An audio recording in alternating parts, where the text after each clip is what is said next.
welcome to today's meditation time. I invite you just to get settled where you are. Whatever spot you've chosen is the right spot for you right now. And so whatever that physical location is, just really orient your body there. Just get comfortable with your seated or lying down. Allow the body to really anchor. Anchor through the seat, anchor through the spine if you're lying down. And then as you feel the body beginning to feel like it's being held in its spot, you can gently close your eyes. And just notice the solidity of the earth beneath you, through the floor, the chair, the bed, whatever spot you have found your way into. Feel the safety and the security of it. Notice the air around you. Feel how it's just touching on your skin. Listen for any sensations that you hear in the room. And just get an awareness of how your senses are responding to this moment, here and now. We don't ask our senses to turn off when we come to meditation. We just stay aware. We're aware of what's going on, but we're also right here, right now. And so bring that awareness to your breath now. As much as you're aware of that spot beneath you, really find an awareness of the way the breath is filling up your lungs, expanding, helping you to feel vitality and life. And then be aware as the breath begins to leave. Feel the way it allows the body to relax. And so just find your rhythm here, just a breath in and a breath out. And settle into a good rhythm for yourself. We've begun this journey this week, this month, looking at the limbs of yoga, how these ancient teachings support our practice, support our everyday lives here in this 21st century where we live. And so over the coming days, we're going to really look at our root. So that's why I wanted you to feel the way the ground is really supporting you, the seat, the floor, the chair. Because we have to feel rooted before we begin to act. Think about if you've ever taken a yoga class, you don't just lift one foot, you trust the foot that's going to remain on the ground. It feels solid, it feels secure, and then you have the confidence to lift. And so across these next few times together, we're going to work on these roots. We're going to become a little more aware of the grounding nature of them.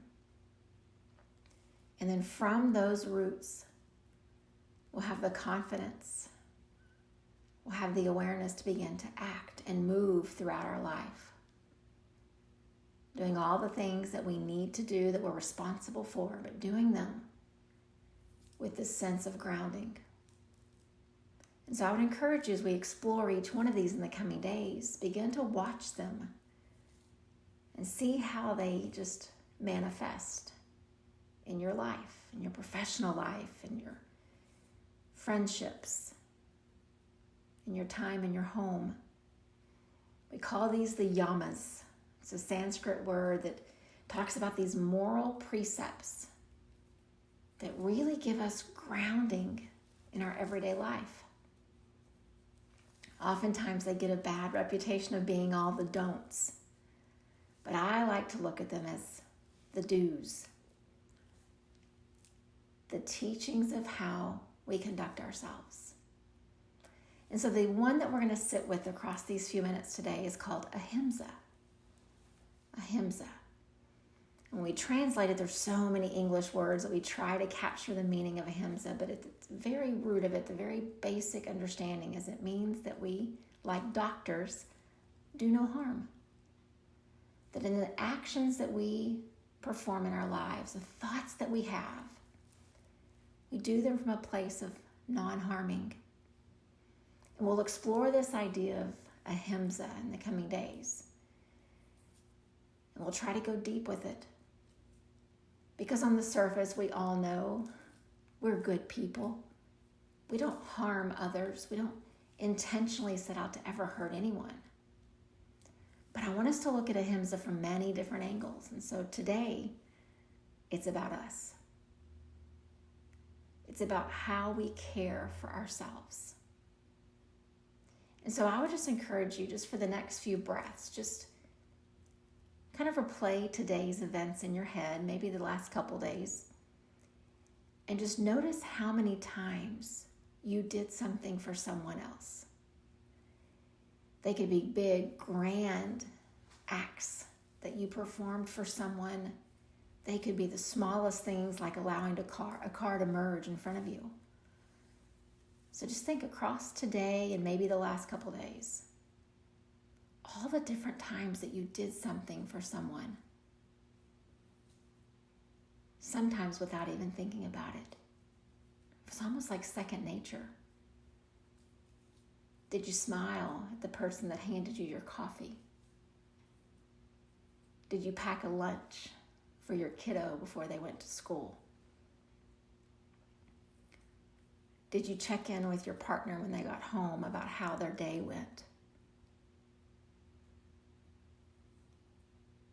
Think about all the ways that you've done something for other people.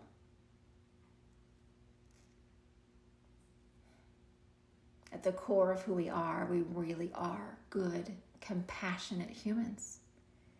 We want the people around us, the ones closest, and even the strangers in the coffee shop. We want them to feel good when they're in our presence. I know it's not perfect, and sometimes we are maybe careless and we're so distracted that we don't often notice. But I think the core of our beings, of who we are, is we want others to feel good after we've left the room, after we've interacted with them. And so because of that, we do things that are kind and compassionate. We smile. We check in and see how someone is doing. We volunteer our time. We serve in our church and our community in all the different ways. We do good. And so then I would ask you across these next few breaths, just replay today and maybe even yesterday in your head, and notice how many times you did something for yourself. Something good and caring and thoughtful and intentional for you.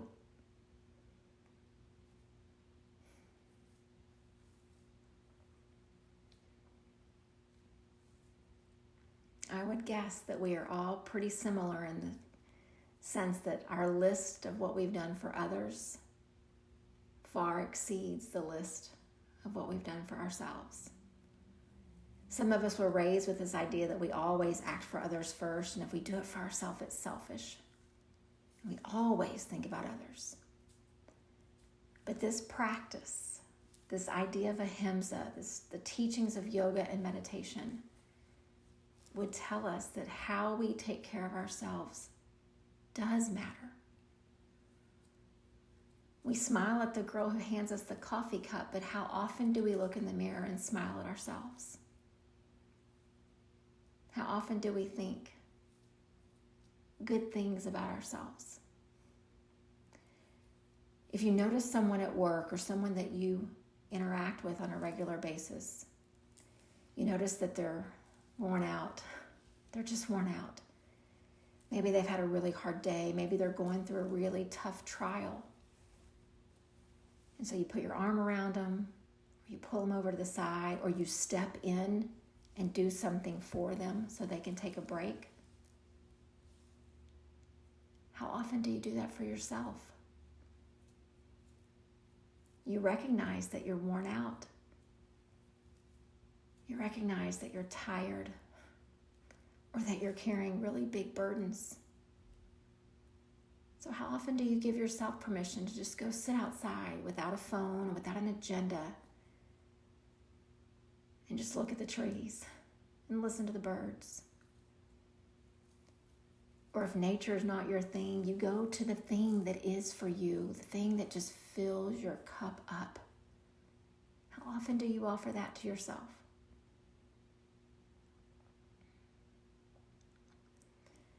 When you have someone in your life that you love or that you work with and that you care about, and they make a mistake, they mess up. My guess is that you go to them and you help them to realize that they are still good.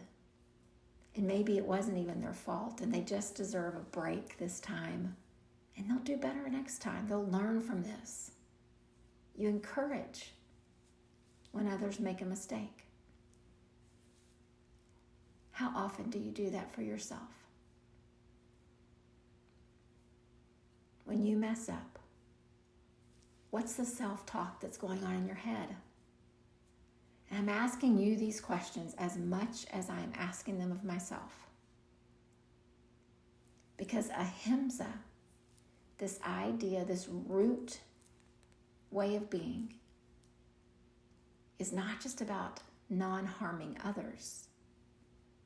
It's about doing things that are non-harming toward ourselves as well. In fact, there's a lot of teachings that would tell us it's got to start with us. We learn how to treat others, how to love others, how to care for others by the way that we treat and care for ourselves. And so many of the teachings would say, practice that. Practice that. And so I want to just take us through just a gentle practice together of exactly that, practicing the kindness that we exhibit toward ourselves. And it may seem a little silly on the surface, and you may think it's just much easier just to do this for others. But what if we could make this way of being as natural and familiar as doing it for others? So I would invite you, even though I know your eyes are closed, you know this face of yours very well. See your face in your mind's eye as I say these things, and as we sit and we breathe and we just be. See your face, not the face of the lady handing you coffee, not your spouse, your kids, your best friend. See your face as we practice ahimsa toward us. So just take some deep breaths in and some full breaths out. Breathing in, seeing yourself. Breathing out, seeing yourself. And as you look upon that face, the one that is so familiar, and when I say the word I, let it represent how you talk to you and how I talk to me. I have value. See your face. I have value.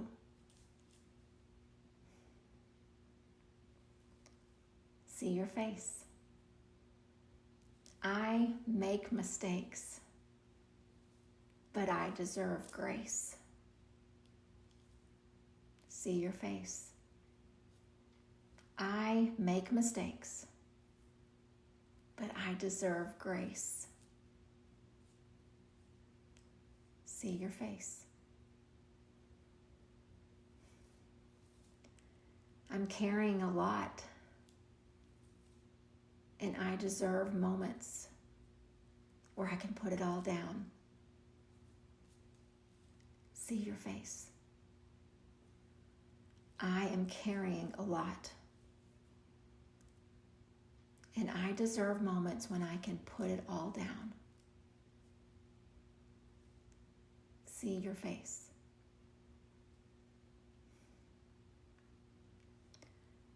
And as you continue just to see you, we all come from different backgrounds, different belief systems, different ways of thinking about the divine presence of whatever name that you ascribe, whether it's God or the universe, whatever the name is that you think in your mind when you hear the idea of the divine presence that created this earth, that created you and me.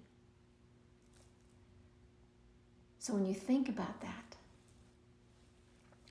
so many of us are taught and believe that that divine presence dwells within us. That light of divinity in the universe is part of us.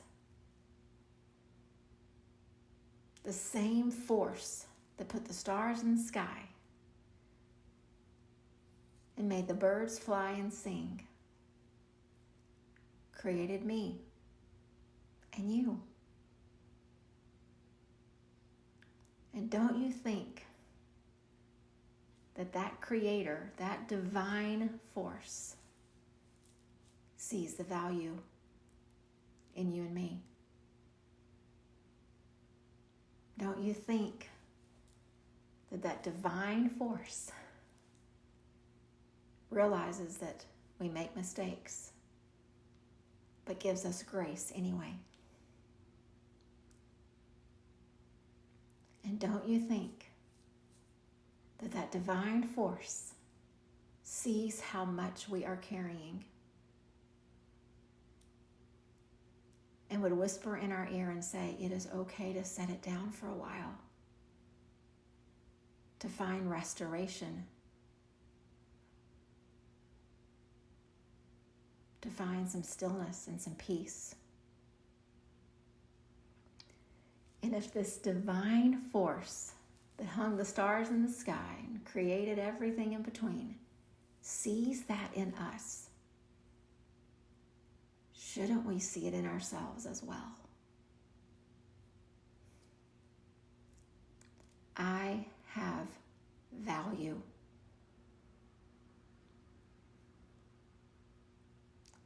I make mistakes, but I deserve grace. And I'm carrying a lot. And it's okay that I need to set it down every now and then to restore and renew. Seeing those things about ourselves, that is practicing this ancient teaching of Ahimsa.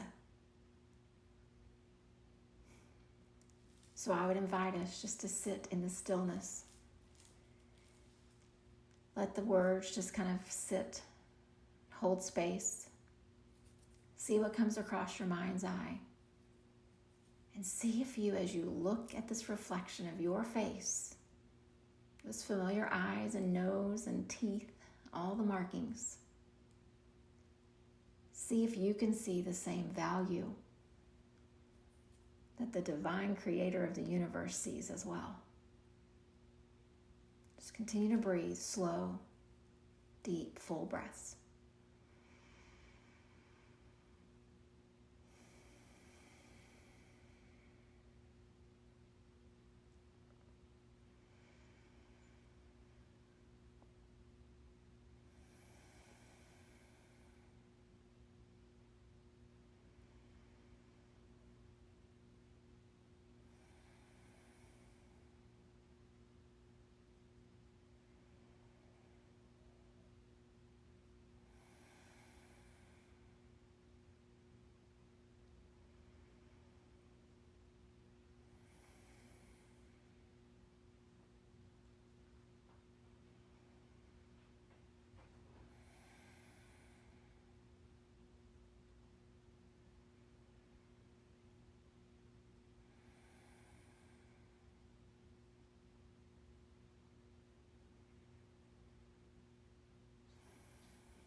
As you continue to breathe, just bringing some gentle awareness back. Noticing what thoughts came across your mind. Noticing again that safe, secure spot where you are seated or where you're lying down. And imagine from that spot these roots that you're beginning to establish. We'll grow these roots over the coming days, but today we start with the root of Ahimsa, reminding us that the way to be non-harming is to look upon ourselves with value, to be kind and gracious when we falter, and to remind ourselves that we're carrying a lot and we're doing a lot, and we also deserve time to set it all down and restore. I cannot think of a more beautiful way to begin this practice of Ahimsa. And then as we learn to do this for ourselves, the truly authentic way that we do it for others will begin to emerge. And it won't just be a smile because we have good manners and because someone needs it. It will truly come from a place of value and worth within us. Ahimsa. Namaste.